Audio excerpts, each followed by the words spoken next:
নিষেধাজ্ঞা শেষ হওয়ার আগে জাতীয় দলে সুযোগ পাওয়া ক্যারিয়ারে দ্বিতীয় অভিষেক হবে বলে মনে করেন সাব্বির রহমান। আর হঠাৎ এই সুযোগ পাওয়ার জন্য অধিনায়ক মাশরাফি বিন মুর্তজাকে ধন্যবাদ জানিয়েছেন Sabbir.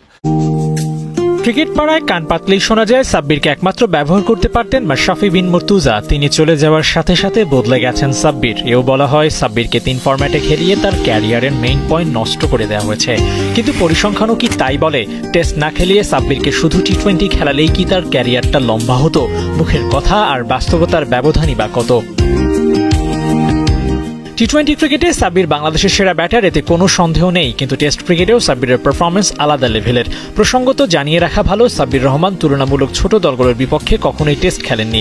England, New Zealand, Australia, England ও সাউথ আফ্রিকার মতো দলের বিপক্ষে টেস্ট খেলেছেন। এর বাইরে অন্য কোনো দলের বিপক্ষে খেলা হয়নি। তাই সাব্বিরের টেস্ট ক্যারিয়ারকে বিবেচনা করতে হলে এই বিষয়টাও ভাবনায় রাখতে হবে। আর এবার আসা যাক সাব্বিরের টেস্ট ক্রিকেট কেমন ছিল সেসব নিয়ে। 22 ইনিংসের টেস্ট ক্রিকেটে সাব্বিরের অর্ধশতক 4টি, 2টা নিউজিল্যান্ডের বিপক্ষে, একটা ইংল্যান্ড ও অস্ট্রেলিয়ার বিপক্ষে। টপ 3 টিমের সাথে 4টা অর্ধশতক, 2টা দেশের মাটিতে, 2টা বিদেশে। একটু হলেও ধারণা পাওয়া সম্ভব সাব্বির বড় দলগুলোর বিপক্ষে কতটা সফল ছিলেন। কিন্তু এতেও তার টেস্ট ক্যারিয়ার খুব বেশি লম্বা হয়নি। 481 রানে এখনও নট আউট আছেন সাব্বির রহমান। ওয়ানডেতে 6 অর্ধশতকের সাথে 1টা শতক। একমাত্র সেঞ্চুরিটি এসেছিল নিউজিল্যান্ডের বিপক্ষে। অর্ধশতকগুলোতেও শ্রীলঙ্কা, ইংল্যান্ডের মতো প্রতিপক্ষ ছিল। 50 ওভারি খেলায় সাব্বিরের চ্যালেঞ্জটা একটু বেশিই ছিল। তবে তার উপর চাপ হয়ে ধরা দিয়েছিল টি20 ক্রিকেট। এই একটা ফরম্যাটে সাব্বির দারুণ খেলতেন বলে তাকে এখানে তুলনামূলক বেশি সুযোগ দেওয়া হয়েছে। কিন্তু পজিশনে হেরফেরের কারণে কখনো কখনো সাব্বির পছন্দের ফরম্যাটেও ছন্দ হারিয়েছেন। এক ফরম্যাটে সাব্বিরের উপর বেশি নির্ভরশীল না হয়ে 3 ফরম্যাটে যদি সাব্বিরকে খেলানো হতো তাহলে এই ব্যাটার অন্তত হারিয়ে যেতেন না। এক ফরম্যাটে বেশি সুযোগ দিয়ে চাপে রেখে সাব্বিরকে জাতীয় দল থেকে অনেকটা দূরে সরিয়ে রাখা হয়েছে।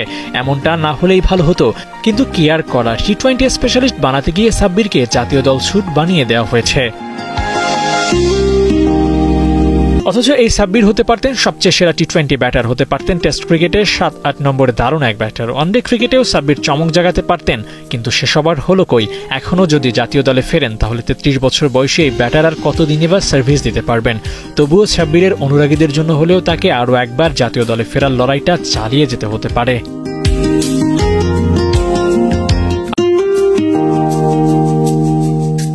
ক্রিকেট পাড়ায় কান পাতলেই শোনা যায় সাব্বিরকে একমাত্র ব্যবহার করতে পারতেন মাশরাফি বিন মুর্তজা। তিনি চলে যাওয়ার সাথে সাথে বদলে গেছেন সাব্বির। এও বলা হয় সাব্বিরকে 3 ফরম্যাটে খেলিয়ে তার ক্যারিয়ারের মেইন পয়েন্ট নষ্ট করে দেওয়া হয়েছে।